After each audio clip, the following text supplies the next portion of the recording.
Hey everybody, Kimberly here, and I can't wait to tell you what I've been playing this last month and what I'm going to probably continue playing into this month because there are just some wonderful deliveries that I've gotten from a variety of companies that I've backed on Kickstarter or that my husband's gotten for games just because they look fantastic. So I actually want to start off with kind of like a genre, and I've got 4 games that I played that have a very similar polynomial feel. So I'm going to start off, you probably are familiar that yes, I did back the Sagrada Artisans. This is the Legacy. Look at all that shine. I love it. And in this game, you are drafting dice one at a time in a snake order of starting with first player to the end and then back again, and then placing those dice, the 6-siders, in a particular configuration in your stained glass window, and you are actually coloring in with a colored pencil and writing the number of that particular die. This is something that I am working my way through. I have played 4 games so far out of the 10, and when I am done with the campaign, I will let you know. But this one has been even more brain-bustery for me than usual because the designs continually change, and just slight changes to the design of the adjacency and the diagonals and orthogonal like side-by-sides has been a real fun challenge. Generally, if we wait till the end of the night to play this, we're all just like, oh, wait a minute, uh-oh. We're all kind of like fretting and gasping and sighing, which I really like anyway. It's very fun. It's a fun experience. So when I get to the end of this, I will absolutely be doing a full review, no spoilers, of my experience with Sagrada Artisans. Another game that I played this month was Junk Drawer. This is coming out in September, 25th Century Games. And in this game, players are taking a pile of junk. Everybody gets the same junk, and they are just simply polynomial shapes that you are going to be placing into 4 different junk drawers.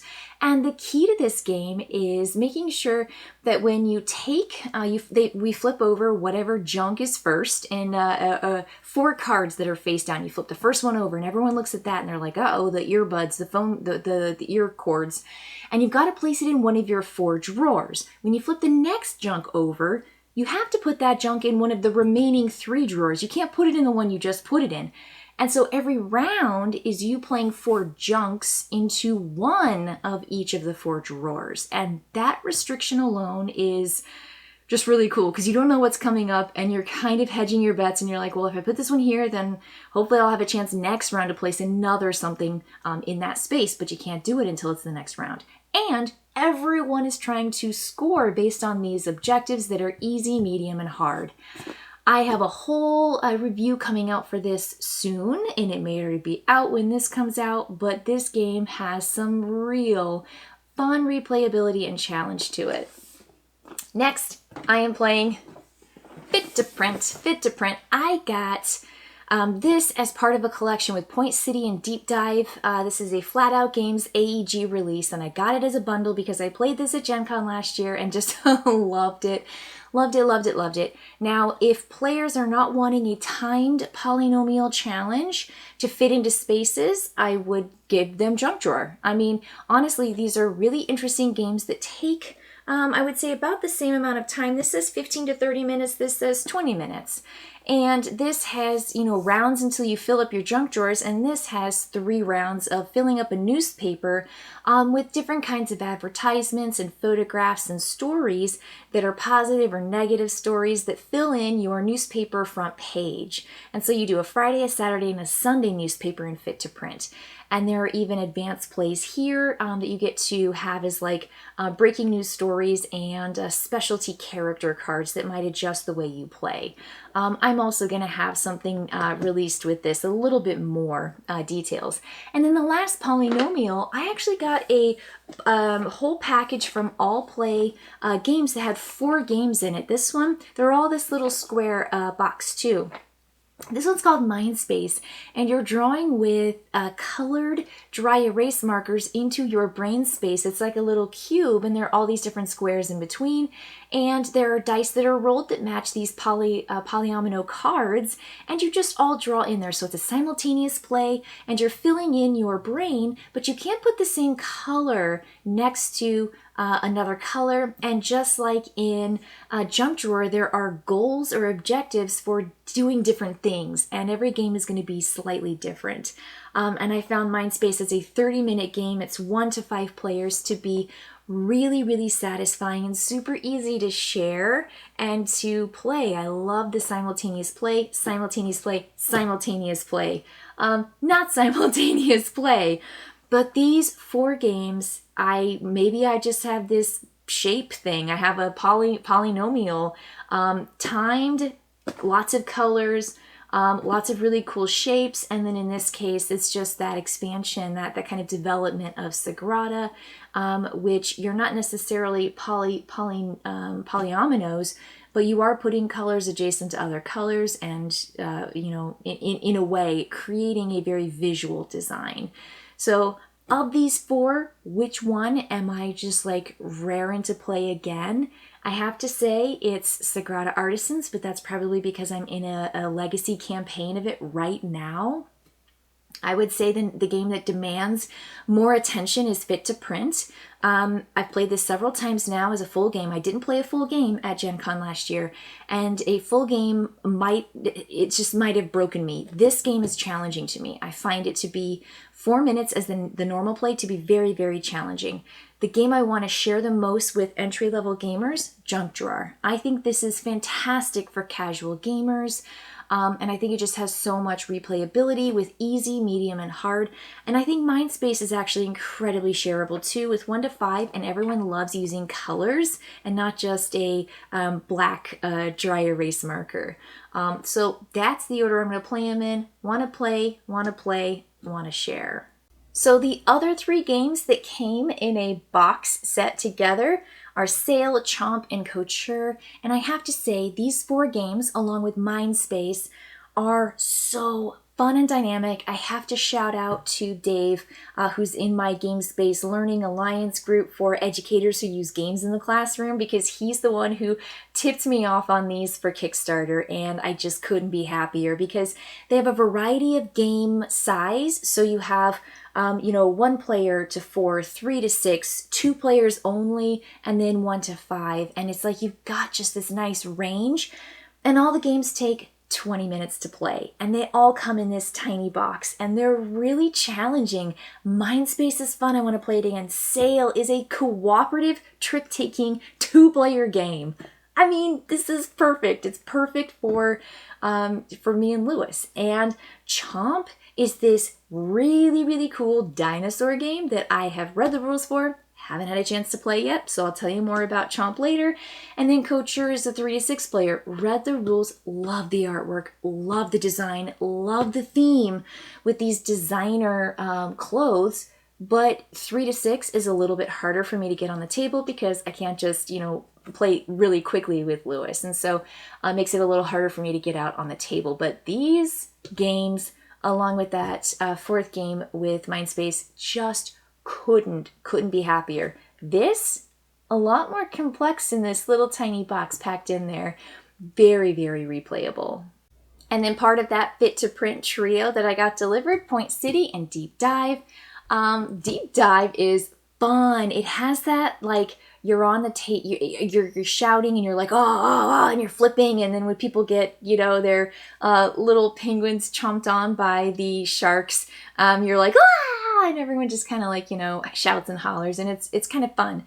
And you're essentially diving through different stages and different danger levels of monsters, looking for 3 different types of fish. They're essentially organized by color, and when you get a full set of all 3 colors, which is the pink, the green, and the yellow, that means that you're going to be able to score that set. And you always have to take your findings, because the penguins are, of course, diving for food. You're going to put your food underneath the previously placed color food. So you just keep track of it going down. So if you get a really, really good food in deep, deep waters, then you're going to probably be able to score that as a set at the very top. And if you don't have a set, let's say you have one yellow and one green, you're going to score that and then halve it. So you get half the points. Rounded down. Ugh, rounded down is always the worst. But it makes sense. It makes sense. But this is a fun game. Press your luck. Full table. 1 to 6. And it takes about 20 minutes to play. And then Point City, I think, is a better point salad. And I just really was surprised at how much I like Point City. And it has a feature much like you have in Splendor, which is investing in these permanent resources, which are buildings, and they give you victory points and or points. And victory points and a permanent resource. And that's so cool because you're using these resources, and as you go down the deck, you might get like doubles on resources. There are wilds, and it's in this configuration that reminds me a lot of like Dog Park or Cat Lady, and you're taking cards just side by side. You're like, I want these 2 side-by-side cards, these 2 side-by-side cards, these 2 side-by-sides. And when you take a building, you just have to pay for it right away, or you can't take it. It's so easy. It's so easy to teach people. So these 2 games, I think this one says it takes 15 to 30 minutes to play this one. I'd say probably 20 to 30. Deep Dive is a little faster, but they're both so shareable with other players, and they go up to a larger group than just 4. And so I say yes. I was so pleased to get these with my Fit to Print order, and I've been playing a lot of them.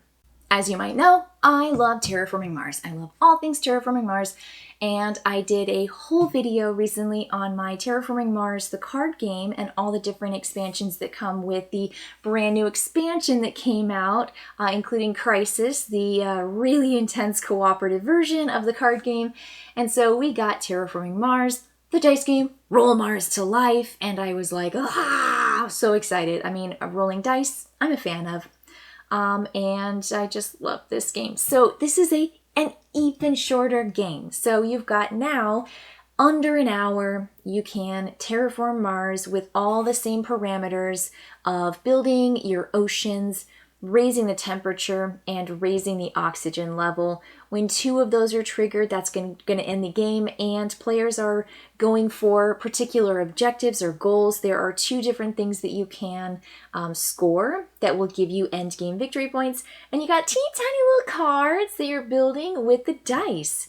And the dice have a common, uncommon, and rare item on each of the colored dice that go along with the cards that you're familiar with. And so you've got gray dice that give you like cities and resources. You've got the green dice with the biomes and the animal pawpaws and the leaves and stuff. And so everything just makes sense. All the colors are there. You've got your 3 sets of cards. You've got your event red cards. You've got your green cards. And you've got your blue ongoing cards that give you that. If you tap it, and then you get to reset everything during production, grabbing all the dice. And you grab these dice and you just roll dice. And your dice are your resources. There's a lot of flexibility with how you use dice. I will talk a little bit more and show you some close-ups of this game because I just want to play it again, and I definitely want to share it. So 1 to 4 players, a little bit more restrictive, but I find that my groups are generally 1 to 4. So it's okay for me, for my gaming group. But a 45-minute Terraforming Mars experience with dice, you got to just roll with the dice too. So whatever the dice are, you got to just deal with it, because that's what this whole game is rolling dice. There's one more game left that I want to share with you that I've been playing this month and really enjoying quite a bit. Along with my Sagrada Artisans, I am playing, Fire Chronicles. This is the upgrade kit box, and not the giant box that Fire Chronicles Night's Fall comes with. But I've been playing those 2 games back to back every week with the same group. And so in this game, we are now, I think, 4 games in, much like Sagrada. So we've been playing every single night with both of those games. And I am really enjoying it. It's just reminding me of my experience that I had last year of playing, where I get to adventure, I get to test my skills, I get to work with my teammates, and we've had some different outcomes and some different experiences so far. And I have been playing, I started as the bard and I switched characters actually. And hopefully at the end of the entire session, the entire campaign, I'll tell you about that experience. But I switched over and now I'm playing the Dwarven Sorcerer. And so we'll see. Maybe I'm just, again, trying on different roles and seeing what really feels good. And now that I've played 3 out of the 6 characters, it's kind of cool. So I'm getting to know all these different characters and their decks. But I love the deck building. I love the how combat system works. We just went to town for the very first time, and we are adventuring out and checking out maybe some side quests that we unlocked as we went to town. So lovely cooperative tabletop role-playing game in this lovely, lovely, well-developed fantasy universe. I just find the artwork and the quality of the game to be so, so enjoyable. So that's what I've been up to this last month, and like I said, I'm probably going to keep playing many of those games into this coming month, and it's really hard for me to necessarily rank the games because I find different uses for the games and different situations for the game and different player count for the games. But I will say that the 2 games that have really risen to the top for me are the games that I am playing continuously, where I play them every week, and it's those 2 legacy campaign games, Sagrada Artisans and Fire Chronicles Night's Fall. Those are the 2 that just I look forward to every week, and I'm so excited to play, and I can't wait to uncover more and discover more of the windows in Artisans and to get more tools and to just really kind of experience the entire concept and idea. And I am thrilled to be moving into some new territory that I am less familiar with in Fire Chronicles, because I did play many of the scenarios, but I didn't do the entire game. And once I start getting into that new space, I'm just thrilled. I mean, anticipating that is just already very, very exciting. And I love the cooperative aspect of that for sure. That is really what's pulling me back to that, is that we're all on the same team and we are all working together really, really hard to overcome the challenges and to succeed as a team. So those are the games I played, and hopefully next month I will give you another update on all the other cool games I've been trying and playing and sharing with my friends. All right, everybody. I'll see you later.